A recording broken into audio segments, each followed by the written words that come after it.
The book of 2 Timothy is an interesting book. It is the last letter that the Apostle Paul wrote before he died. And he's writing it to his protege, Timothy, who at the time was pastoring the church in Ephesus.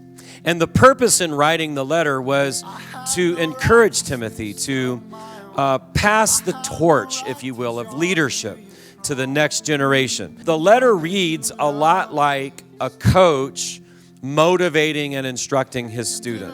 And this is how I read Paul's coaching to Timothy. Both in the passage and in the letter at large, he's preparing Timothy to rise to the occasion, to step up to the plate, to come to the place to say, I've come to the kingdom for such a time as this. There's a calling that God has put on my life, a mantle to carry forth Christian leadership in his generation, and then to pass it on to the next. And the Apostle Paul says, mark this.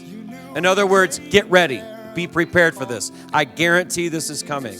There are going to be fierce times of increasing wickedness, and you better be ready, because your task is not for the faint of heart. Can I just right now say to all of you at the worship gathering, starting a new church is not for the faint of heart. It's not for the weak. It's not for those who want a life of ease and comfort. It takes some courage, some competitiveness, some toughness to step up to the challenge. Because here's what I know to be true. God is going to hold all of us accountable for our days here on this earth and what we did to pass the torch to the next generation, to make sure that when we are all gone, there's still a faithful witness to the Lord Jesus Christ here in this desert. That is our job. And it is not for the faint of heart. It takes a certain measure of, okay, I'm ready for this. And I swore I knew the way on